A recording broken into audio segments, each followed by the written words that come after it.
എന്താ മീര? എനിക്ക് സീരിയസ് ആയിട്ട് കുറച്ച് കാര്യങ്ങൾ സംസാരിക്കാനുണ്ട്. അതിരിക്കട്ടെ, ആരോടാ സംസാരിക്കുന്ന? ആരോടാന്ന്? എന്റെ ഭാര്യയോട്.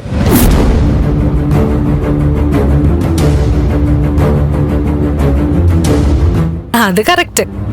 നേരിട്ട് നന്ദൻ ഈ ഭാര്യയോടാ സംസാരിക്കുന്നെ. ഫോണിലൂടെ ആരോടാ സംസാരിക്കുന്നെന്നാ ചോദിച്ചേ. അതാ പറഞ്ഞത്, എന്റെ ഭാര്യയോട് സംസാരിച്ചെന്ന്. നന്ദൻ ഇന്ന് ആകെ കോമഡിയാണല്ലോ. എന്തായാലും ഞാൻ സീരിയസ് ആയിട്ട് കുറച്ച് കാര്യങ്ങൾ സംസാരിക്കാനാ വന്നത്. എന്ത് കാര്യം? എനിക്ക് നല്ല ക്ഷീണമുണ്ട്, നമുക്ക് നാളെ സംസാരിക്കാം.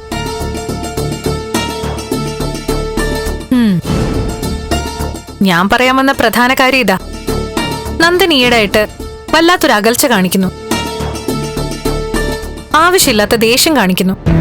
ഞാൻ സന്തോഷത്തോടെ എന്തേലും പറഞ്ഞ അതിനൊരു പരുക്ക മറുപടിയാ പറയാറ്. ജീവിതം തന്നെ നഷ്ടപ്പെടുത്താൻ ഒരുങ്ങിയവളാ ഞാൻ. പക്ഷെ അതിൽ നിന്ന് തിരികെ എന്നെ ജീവിതത്തിലേക്ക് കൊണ്ടുവന്നവരിൽ ഒരാള് നന്ദനാ. നന്ദൻ പറഞ്ഞ വാക്കുകൾ, നന്ദന്റെ കെയറിങ് ഒക്കെ എന്നെ സന്തോഷിപ്പിച്ചു. എനിക്കറിയാം, ഞാൻ പലപ്പോഴും നന്ദനോട് ദേഷ്യം കാണിച്ചിട്ടുണ്ട്. ഈ വീട്ടിൽ എല്ലാവരോടും ഒരു അകൽച്ച പോലെ പെരുമാറിയിട്ടുമുണ്ട്, ദേഷ്യവും കാണിച്ചിട്ടുണ്ട്. അതൊക്കെ എന്റെ മാനസികമായ സമ്മർദ്ദം കൊണ്ടാ ഇപ്പൊ ഞാൻ ഹാപ്പിയാ. കാരണം നന്ദന്റെ ജീവിതത്തിലേക്ക് വരാനുള്ള തയ്യാറെടുപ്പിലാ ഞാൻ. എന്റെ ലോകം ഇപ്പൊ നന്ദൻ മാത്രമാ.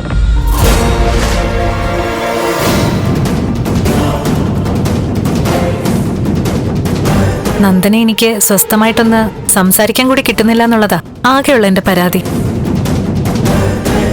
സാരമില്ല, അത് ക്രമേണ മാറുമല്ലോ. ദാ, നന്ദൻ കെട്ടിത്തന്ന താലി എന്റെ ജീവിതത്തിലെ പിടിവള്ളിയാ. ഇത് കഴുത്തി കിടക്കുമ്പോ എനിക്ക് വലിയ ധൈര്യ, ജീവിതത്തിലെ വലിയ പ്രതീക്ഷയാ. നമ്മൾ ഒഫീഷ്യലായി ഭാര്യയും ഭർത്താവും ആവുന്ന ദിവസത്തിനു വേണ്ടി കാത്തിരിക്കാൻ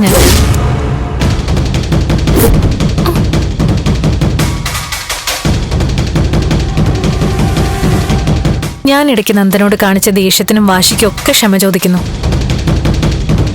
സോറി നന്ദ, കഴിഞ്ഞതിനൊക്കെ മാപ്പ്.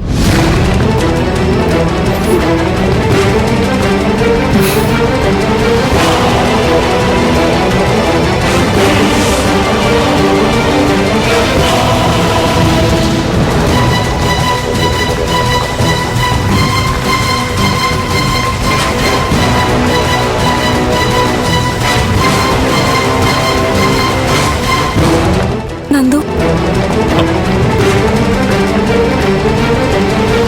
ഹലോ നന്ദു. ഞാൻ എന്തൊക്കെയാ നന്ദു കേട്ടത്? വാസ്തവത്തിൽ അവളുടെ ശബ്ദം തന്നെയാണോ ഞാൻ കേട്ടത്? അതോ ഒക്കെ എന്റെ തോന്നലാണോ? ഞാൻ സ്വപ്നം കണ്ടതാണോ? ഒരു കാര്യം ചെയ്യാം, ഞാനെല്ലാം ഇപ്പൊ തന്നെ അവളോട് പറയാൻ പോവാ. അയ്യോ നന്ദു, വേണ്ട. അവള് വേറൊരവസ്ഥയില. അവള് പ്രതീക്ഷിക്കാത്ത ഒരു വാക്ക് മതി, അവള് ചിലപ്പോ ജീവിതം അവസാനിപ്പിക്കും. നന്ദു, ഇപ്പൊ ഒന്നും പറയണ്ട. നന്ദു, നമുക്കെല്ലാം നാളെ സംസാരിക്കാം. നന്ദു കിടന്നു, ഒന്നും ആലോചിക്കണ്ട. ഞാനിപ്പോ കേട്ടതൊക്കെ സ്വപ്നമാണെന്ന് കരുതി തന്നെ അങ്ങ് മറക്കാൻ പോവാ. വേണ്ട, അവളോടൊന്നും പറയണ്ട.